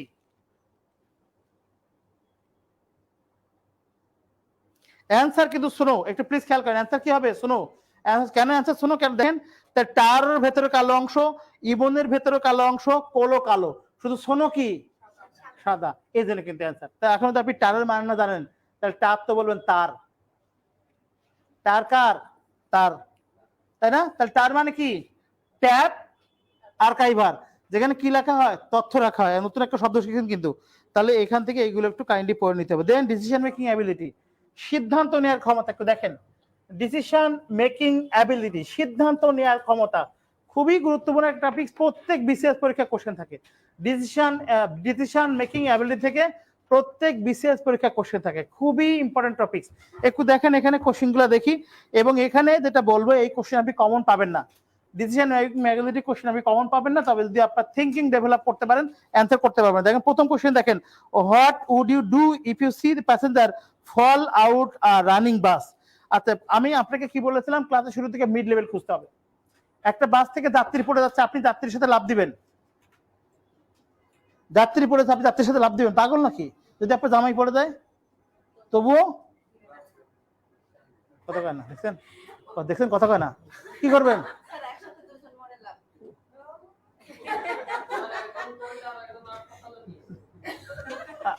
লাভ দিবেন আপা, দেখছেন এই হলো কিন্তু ভালো, শেষ কিন্তু ভালোবাসা, দেখছেন? তার মানে হচ্ছে তখন আপনার কাজ হলো, আপনি লাভ দিলে আপনি পড়ে গেলে আপনি মারা যাবেন, তাহলে আপনার তখন উচিত কি, ড্রাইভার বা হেল্পারকে বলা যে ভাই তাড়াতাড়ি বাঁচাও, সেই তো রক্ষণাবেক্ষণ কাজে সেই অপশনটা আছে কিনা দেখেন তো, ইনফর্ম দ্য কন্ডাক্টর, এটা কিন্তু মিড লেভেল। তাহলে আপনি লাভ দেয়া এক্সস্টেড লেভেল, আর কিছু না বলা লো লেভেল। তাহলে decision take from always mid level. Exhausted level তিনটা। এক্সস্টেড লেভেল হলো exhausted, EXHAUSTED, exhausted, mid level এবং হচ্ছে লো লেভেল। লেভেল হলো তিনটা। সবসময় ডিসিশন মিড লেভেল থেকে চুপচাপ বসে থাকা লো লেভেল, আপনি সাথে লাভ দেওয়া হলো এক্সস্টেড লেভেল। মিড লেভেল হলো তাকে বলবেন যে কন্ডাক্টরের ভাই এই লোকটা পড়ে যাচ্ছে, তাকে বাঁচান। বাকি অপশনগুলো কেন আনছেন না দেখেন তো। ইউ অ্যান্ড ক্রাই, চিল্লাবেন খুব জোরে, আল্লাহ সব শেষ, মরে গেলাম বাঁচাও। তাহলে অন্য যাত্রীরাও লাভ দিয়ে বাঁচার, মনে হয় আগুন ধরে গেছে মনে হয়, বুঝেন নাই মনে হয়। যাত্রী যেগুলো বাসের মধ্যে আছে আপনি তো খুব চিল্লায় ওঠে, দেখবো ভয়ে লাভ দিচ্ছে আল্লাহ দিয়ে, যা করে খোদায়। কারণ ইদানিং ঝামেলা হয়। খ নাম্বার দেখেন, don't bother about it as a none of business. এটা খুব মজার কাছে, এইটা কিন্তু লো লেভেল। যাই হোক পড়ে যায়, দেখ আমার কি কথা বলতে। এক জায়গায় আগুন লাগছে, এক মহিলা বাসায় তরকারি রান্না করছিল, দৌড়ে গেছে আগুন ধরে ক্যামেরা ধরে দেখানো যায়, এখানে কি হাত তালে হাতটা পড়ে যাক, এই যে তরকারি রান্নায় এখানে আগুন ধরে গেছে, যে রেখে গেছিল ওটার মধ্যে কি হয়েছে। তার মানে বলা যাবে না don't bother about it as in the none of the your business, এটা আপনার কাজ না, মানে আপনার বসে থাকি আমি, যা হবে হবে। দেন সি নাম্বার দেখেন, stop the bus, give first and it to the bus, give first aid to the passenger. এখন আমার কোশ্চেন গ কেন আনসার না প্লিজ। Thank you. এদের মাথায় জিনিস আছে দেখছেন তো, বাস যাত্রী ইচ্ছা করলে কি করতে পারবে না, তার এই যাত্রী থামা, ওটা চিল্লানোর মধ্যে চলে গেল। আমার কথা বলছেন না, সব থেকে ভালো তুই কন্ডাক্টরকে বলা, দেখা যায় এলসিলারে ড্রাইভার দিয়েছে গাছের উপর তুলে দিচ্ছে বা পুকুরের মধ্যে দিয়েছে, তো সব থেকে ভালো হলো কন্ডাক্টরের সাথে যোগাযোগ করা যায়, ভাই আপনি এই সমস্যা তাড়াতাড়ি করেন। এটা 2 নম্বর কোশ্চেন দেখেন, তাই এটাকে আপনি বুঝছেন কি করতে হবে, একটু কষ্ট করে অ্যান্সারগুলো পড়ে নিতে পারবেন, হ্যাঁ না বলতে হবে। কিন্তু কি খুঁজবেন সবসময়, মিড লেভেল, সবসময় মিড লেভেল। থাপ্পড় একটা খাইছেন, বাসায় যাবেন, গিয়ে তারপর বাকিটা দেখা যাবে কি হবে। হয় কিন্তু রিজন অ্যানালাইসিস প্লিজ, হয় কিন্তু ভাই, রিজন অ্যানালাইসিস। পরের টপিক দেখেন, রিজন অ্যানালাইসিস।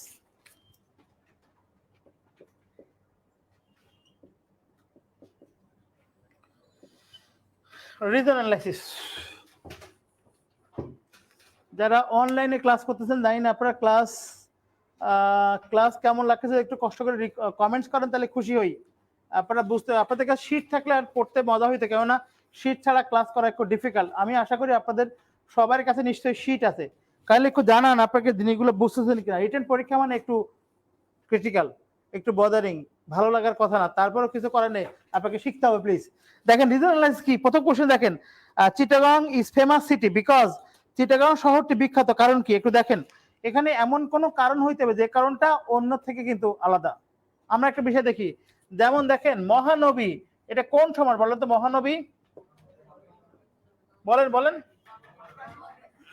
শুধু কর্মধারা বললে কি হবে, কর্ম 5,000 কোন ভাগের মধ্যে পড়ছে, সাধারণ, নিত্যবিত্ত, হ্যাঁ কথা বলেন। কর্মধারা তো ঠিক আছে, কর্মধারা ঠিক আছে না, কর্মধারা কেন, পর পদে প্রাধান্য পাইলে সেটাকে কর্মধারা, পর পদে প্রাধান্য পায় 3টে সমাসে, কি কি, কর্মধারা, দ্বিগু অথবা তৎপুরুষ, তাই না। কর্মধারা চেনা যায়, তুলনা করলে তৎপুরুষ চেনা যায় বিভক্তি, আর দ্বিগু চেনা যায় সংখ্যা, সব সংখ্যা আবার দ্বিগু না, যেমন চৌচালা, এটা কিন্তু দ্বিগু সমান, সংখ্যা ভাষা বহুব্রী, ওইদিকে না যায়, বাংলা যদি পড়াই না আমরা এটা দেখি একটু। মহানবী, মহান নবী, তাহলে মহানবীর গুণ কি একটা, মহান না আরো আছে, কথা বলতে হবে কিন্তু। মহানবীর গুণ তো একটা, উনি শুধু মহান, তিনি শেষ নবী, তাই তো, পৃথিবীর শ্রেষ্ঠ মানব, তাহলে তার অনেকগুলো গুণের মধ্যে যখন একটা ব্যাখ্যা করবে সেটা সাধারণ কর্মধারায়, কথা বলতে হবে কিন্তু। চিটাং শহর এরকম নিশ্চয়ই কোনো একটা গুণে গুণান্বিত, সেটার কারণে you can different from other cities. একটু প্লিজ দেখেন, রাগ করতেছেন নাকি, আমি যা বলবো এগুলো তথ্য কাজে লাগবে লেখাপড়ার মধ্যেই। কি আছে দেখেন, ইট ইজ মেট্রোপলিটন সিটি, আমার কথা হলো মেট্রো আর কি নাই বাংলাদেশে, মেট্রোপলিটন সিটি আছে না বাংলাদেশে, আরো ঢাকা আছে, চট্টগ্রাম আছে, অ্যান্সার না, এটা আলাদা হইতো না। খ নম্বর পরে দিই, গ নম্বর দেখেন, it is business capital of Bangladesh, এটি বাংলাদেশের বাণিজ্য রাজধানী, মেবি অ্যান্সার হইতে পারে। দেখি এর থেকে কোনো স্ট্রং জোন আছে কিনা। ডি নাম্বার দেখেন, all the facilities of metropolitan life is available here, no এটা অ্যান্সার না, কেননা এখানে শুধু ফ্যাসিলিটি, সবগুলো ফ্যাসিলিটি, যত মেট্রোপলিটন সবগুলো কিন্তু সুবিধা আছে কোনো না কোনো জায়গায়, এটা তাহলে অ্যান্সার আইদার খ অথবা গ। খ নাম্বার কি আছে, it is the gateway for export of Bangladesh. এখন আমার কোশ্চেন হলো কোনটা বেশি ইম্পর্টেন্ট, ক্যাপিটাল অফ বাংলাদেশ নাকি এক্সপোর্ট ইম্পোর্ট অফ বাংলাদেশ, জীবনও ক্যাপিটাল ইম্পর্টেন্ট না, বিকজ ক্যাপিটাল হলো সেকেন্ড, এটা মূল ক্যাপিটাল ঢাকা। যদি এমন হইতো যে ওটাই ক্যাপিটাল তাহলে ওটা অ্যান্সার হইতো। হোক না বাণিজ্য রাজধানী, বাণিজ্য শেষ করি, শোনেন না, আমি শোনেন, শুধু এটা না, বাংলাদেশের প্রবেশদ্বারই কিন্তু চট্টগ্রাম। না না না, বাংলাদেশে নাই। না, আপনি যদি বড় বন্দর কথা চিটং একমাত্র যেখান থেকে থ্রুলি করা যায়, বাকিগুলো সব ছোট ছোট ছোট ছোট ছোট্ট একটা বন্দর, ছোট্ট একটা বন্দর, চিটং এর কয়েক ভাগের এক ভাগ। বিজনেস ক্যাপিটাল শব্দের ব্যাখ্যাটা এখন দিব। বিজনেস ক্যাপিটাল কেন বলেন তো? ব্যবসা বাণিজ্য হয় কিসের মাধ্যমে সেটা বলেন, কথা বলতে হবে। ব্যবসা বাণিজ্য মূল কি বলেন? আরে না, বাইরে বিক্রি, আমি প্রচুর প্রোডাক্ট বানালেন, বিক্রি করলেন না, কোথাও টাকা আসবে? এদেশের মূল টাকা আসে কি দিয়ে? এক্সপোর্টের মাধ্যমে। সে এক্সপোর্ট হয় কোন বন্ধের মাধ্যমে? বাণিজ্যটা হয় কিসের মাধ্যমে? বাংলাদেশের মূল বাণিজ্য কি? বাইরে বিক্রি করা। এদেশে বিক্রি করলে তো লাভ নেই, এদেশে মানুষের টাকা এদেশে থাকলো, টাকা আনতে হবে কোথা থেকে? বিদেশ থেকে, তাইলে দেশে কারেন্সি ঢুকবে। খুব গুরুত্বপূর্ণ কথা। আপনারা হোয়াট ইজ টিজি বলেন, টিজি কি বলেন তো? তাসলিমা গ্যাস কিন্তু না, টিজি কি বলেন? What is টিজি? টিজি মানে ট্রেড গ্যাপ। আবার ওদিকে যান কেন? ট্রেড গ্যাপ, আমি অনেক দুষ্টামি করে অনেক সুন্দর সুন্দর জিনিস শেখাই ফেলে, কিন্তু ট্রেড গ্যাপ হচ্ছে, খুব খেয়াল করেন, আপনি সকালে খাবার খাইছেন হচ্ছে 5 কেজি, বের করছেন 1 কেজি, গ্যাপ কত? আমি অনেক দুষ্টামি করে বলি, খুবই মজার তথ্য। তাহলে আপনি ইম্পোর্ট দিলেন 5 কেজি আর বাইর করলেন 1 কেজি, এই পার্থক্য ট্রেড গ্যাপ। আমি কেন বললাম? তার কারণ বাইরে কোনো জিনিস দেয়াকে বলা এক্সপোর্ট। আপনি এক্সপোর্ট করলেন 10 টাকার, আর বাইরে থেকে কিনলেন হলো 15 টাকার, তাহলে কিনলেন বেশি নাকি দিলেন বেশি? কিনলেন বেশি। যে দেশ কেনে বেশি সেটা ইম্পোর্ট ওরিয়েন্টেড কান্ট্রি। ভাই খুব খুব লজিক্যাল কথাবার্তা কিন্তু এটা। আমি এক্সপোর্ট ইম্পোর্টেড ইনচার্জ ছিলাম 5 বছর, তো আমি অনেক সহজ বাংলায় বলি, আপনার বই পড়লে এত সহজে নিতে পারবেন না, খুবই মজার। দেখেন, তাহলে আপনি এক্সপোর্ট করলেন 10 টাকার, আর আপনি ইম্পোর্ট করলেন কয় টাকার? 15 টাকার। তাহলে আপনি কেনেন বেশি নাকি বেচেন বেশি? তাহলে যে সকল দেশ থেকে আপনি কিনেন তারা আপনাকে তেল মারবে, যাদের কাছে বিক্রি করেন তাদেরকে আপনি তেল মারবেন। ক্লিয়ার কিন্তু কথা? আপনার মাল বিক্রি করা লাগে, আমার মেয়েটা খুব সুন্দর, নেন, সকালে উঠে বিকালে ঘুমায়, কথা বলে না, কথা বলতে হয় কিন্তু। তাহলে এক্সপোর্ট কান্ট্রি গুলা যাদের থেকে আপনি মাল রপ্তানি করেন তাদেরকে আপনি কি করবেন? তেল মারবেন, স্বাভাবিক কথা, সব দিয়ে দিবেন। ঠিক তাহলে যদি বাংলাদেশ যখন একটু এইটা কমাইতে পারে, ট্রেড গ্যাপ কত? 5 টাকা, ঠিক কিনা? ট্রেড গ্যাপ কত? 5 টাকা। এখানে খুব গুরুত্বপূর্ণ একটা তথ্য দিব। আচ্ছা বলেন, বাইরের কান্ট্রি থেকে কোনো কিছু যখন কিনবেন আপনি টাকায় কিনতে পারেন? কিছু কিনবেন? খুব গুরুত্বপূর্ণ কথা কিন্তু। তাহলে দেখেন ডলার, আমি একটা খুব মজার তথ্য দিব, ডলারে কিনবেন। ডলার কি আপনার আছে? বুঝেন কিন্তু, আপনি আপনি ইউএসএ বা ইন্টারন্যাশনাল মার্কেট থেকে ডলার কিনলেন 80 টাকায়, আপনাকে আবার পেমেন্ট করতে হবে না মাল যখন কিনবেন? ব্যাংকে ভুলে যান, ব্যাংকে ভুলে যান। আপনি সোজা বাংলা, ডলার কিনে রাখছেন, আপনি মালামাল কিনবেন। ইন্টারন্যাশনাল মার্কেট থেকে 80 টাকা ডলার কিনলেন, খুব খেয়াল করবেন, 80 টাকায় ডলার কিনে পেমেন্ট করতেছেন 82 টাকা ডলারে। খেয়াল করেন কয় টাকা লস হয়েছে আপনার, বুঝতে পারছেন? যদি কিনা আপনি 80 টাকা কিনে 70 টাকা ডলার বিক্রি করতে পারতেন বা 79 টাকা বিক্রি করতে পারতেন, ওই টাকাটা কিন্তু আপনার দেশে থাকতো। এইটাকে বলা হয় টাকার মান কমে যাওয়া। নেন, মাথায় নেন প্লিজ। তাহলে আপনি যত ইম্পোর্ট যত বাড়বে, বেশি ডলার কিনে রাখতে পারবে। এই ডলারটা আসবে কোত্থেকে? হয় কিনবেন অথবা এক্সপোর্ট করবেন। এক্সপোর্ট করলে কি আসবে? কাম ডলার। প্লিজ কথা বুঝতে পারছেন? তাহলে হয় আপনি যত এক্সপোর্ট বাড়াইতে পারবেন তত আপনার দেশে কারেন্সি ঢুকবে, কারেন্সি ঢুকবে, ডলার কিনতে হচ্ছে না, বেনিফিটেড ফর ইউ। আমার এইটাকে বলা হয় টিজি বা ট্রেড গ্যাপ। আমার মনে হয় আপনি সারা জীবন ট্রেড গ্যাপ ভুলে যাবেন না, বাণিজ্যিক ঘাটতি। রাগ করছি না আমার উপরে? অধিকাংশ বাজেট হলো ঘাটতি বাজেট, এটা ব্যাখ্যা অন্যদিন দিব। যাই হোক, বুঝি না ম্যাথের মানুষ, চেষ্টা করি ভাই। তো আমরা রিজন অ্যানালাইসিসের ব্যাখ্যাগুলো একটু ধরতে পারছি কিনা প্লিজ? অ্যানসার কেন বাণিজ্যিক রাজধানী না, ক্লিয়ার হয়েছে? তার মানে মূল বিষয়টা এক্সপোর্ট ইম্পোর্ট। একটা দেশের কারেন্সি আসার মূল মাধ্যম কি? এখন বলবেন স্যার বাইরের লোকদের প্রচুর রেমিটেন্স পাঠায়, তাহলে কি হবে? ওটাও কিন্তু কারেন্সি ঢুকে, কিন্তু সরকার এটা বন্ধ করার চেষ্টা করতে হুন্ডির মাধ্যমে ঢুকে। Do you know what is hundi? ব্যাখ্যা দিব? রাগ না করেন, লাগবো আপনার লাগবো। বাংলাদেশ বিষয় বলে কোথাও না কোথাও। দেখেন এখানে এটা মনে করেন ইউএই, আমি বর্তমানে এটার আমার আমার আমি তো ব্যাংক কর্মকর্তা, এটার দায়িত্বে আর কি বাংলাদেশে, তাই এটা মনে করেন বাংলাদেশ বিডি। তো এখন এইখানে ইউএই এর মনে করেন যে সগির, সগির হলো বাংলাদেশের জরিনার স্বামী। কার স্বামী? জরিনার স্বামী সগির। সগির বাংলাদেশে টাকা পাঠাবে কিসের মাধ্যমে? আবার কয় হুন্ডি। কিসের মাধ্যমে? ব্যাংক থেকে সে টাকা পাঠায়, একটা অংশ কোথায় চলে যাবে? গভর্নমেন্টের কাছে ট্যাক্স আকারে একটা অংশ গভর্নমেন্টের খাতে জমা হবে। সে 100 টাকা পাঠালো, গভর্নমেন্ট 5 টাকা থেকে 95 টাকা ওকে দিবে। এই টাকাটা কারেন্সি ঢুকলো না? কোথায় ঢুকলো? রেমিটেন্সে টাকা ঢুকলো না? এখন সগির এখানে একজনের সাথে যোগাযোগ করছে, নাম হচ্ছে মনে করেন যে এক্স একটা লোক, হ্যাঁ, এখানে এক্স এর একটা লোক আছে, এখানে ওয়াই, ওর কাছে 1 বস্তা টাকা আছে আর ওর কাছে 1 বস্তা টাকা আছে। খুব খেয়াল করবেন কিন্তু। তাহলে সগির একে টাকা দিয়ে দিল, ডলার দিয়ে দিল বা টাকা দিয়ে দিল, আর এখান থেকে ও বললো কি, ওয়াই কি বললো, তুমি মহিলারা পেমেন্ট করে দাও 100 টাকা, ওই 100 টাকা পেমেন্ট করে দাও। মাঝখানে বঞ্চিত কে হলো? গভর্নমেন্ট। দিস ইজ কল হুন্ডি। বা আমি লেখাপড়া অনেক ক্লিয়ারলি সহজ করে বলার চেষ্টা করি, আমি বুঝি কম কিন্তু চেষ্টা করি, যা বলে একদম ক্রিস্টাল ক্লিয়ার, এদিকে ওদিকে সুযোগ নেই। Clear? What is hundi? Legal তো অবশ্যই না। এটা আপনার নাম কি? সেবন্তী। আর হাজবেন্ডের নাম কি? আরে করবেন তো, নাম কি? কোন না? বলে ফেলছিল কিন্তু। তো এরা কিন্তু আত্মীয়, এরা বছর শেষে সেকেন্ড ব্যালেন্স করে। আবার এদেশ থেকে যেমন ডলার পাঠায়, এদেশ থেকেও তো পাঠায়। ওর টাকা দিয়েছিল, লিখে রাখছে ও আমার 10 টাকা পেমেন্ট করছে, ও লিখে রাখছে এই জায়গায়। লাভবান হচ্ছে কারা? শেষ করি কিসে লাভবান হচ্ছে? এইখান থেকে ডলার ও কম দামে দিছে, ওকে কম দামে দিছে। বলে ভাই আমি কিন্তু আপনার থেকে আমি নিব 10 টাকা, পাঠাবো দেশে 9 টাকা।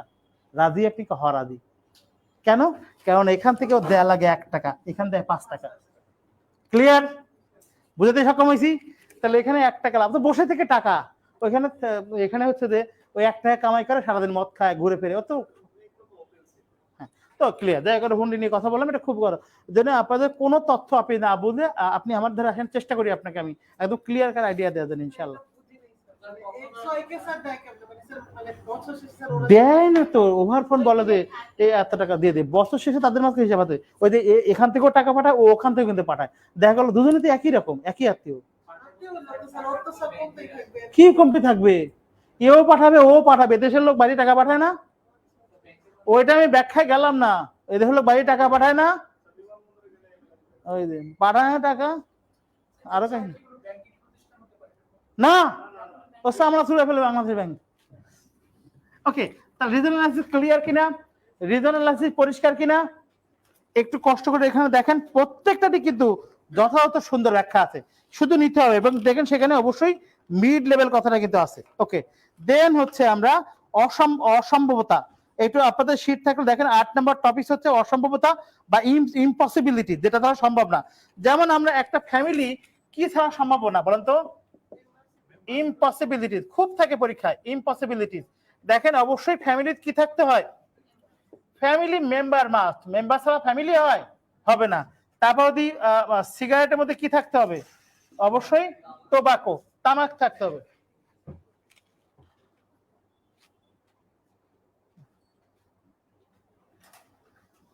ওকে ওকে, তাহলে আমরা একটু কষ্ট করে অসম্ভবত দেখবো। আমার অ্যালার্ম চলে আসছে, একটা পড়াইতে পারলে ভালো হইতো। একটু পড়াইতে ভালো লাগে, বুড়ো হয়ে গেলে কেউ স্পিড কমে নেই। লাস্ট একটা কোশ্চেনে ব্যাখ্যা দিয়ে যাবো। জাস্টিফাই দ্য পসিবিলিটিস,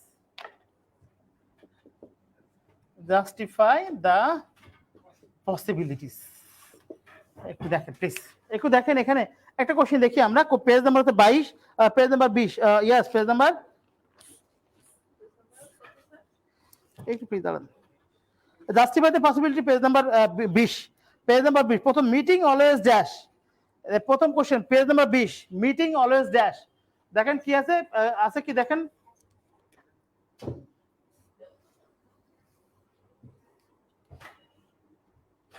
ওকে দেখেন আছে meeting always dash agenda, meeting a agenda must, agenda কি? Agenda, what is agenda? Agenda হচ্ছে অবশ্যই প্রথমে ঠিক করে যে আজকে এই 4টা জিনিস আলোচনা হবে, এটা এজেন্ডা ঠিক করে তারপর মিটিং বসে। তাহলে এজেন্ডা ছাড়া মিটিং হয় না। তারপর দেখেন কমিটি অলওয়েজ কি, অবশ্যই মেম্বার, মেম্বার ছাড়া কমিটি হয় না। ফ্যামিলি অলওয়েজ কি, মেম্বার, মেম্বার ছাড়া ফ্যামিলি হয় না। রিপোর্ট অলওয়েজ হ্যাজ কি, data. Do you know what is data? Information. Information হচ্ছে এলোমেলো জিনিসপত্র যেটা, সেটাকে ডাটা বলে। এটা যখন তথ্য আকারে সাজানো হয়, মিনিং দেয়, সেটাকে বলা হয় ইনফরমেশন। নাকি উল্টা বলছি কিন্তু? ডাটা কি, গোছানো, ইনফরমেশন এলোমেলো। গুড। আপনি কম্পিউটার সায়েন্সের,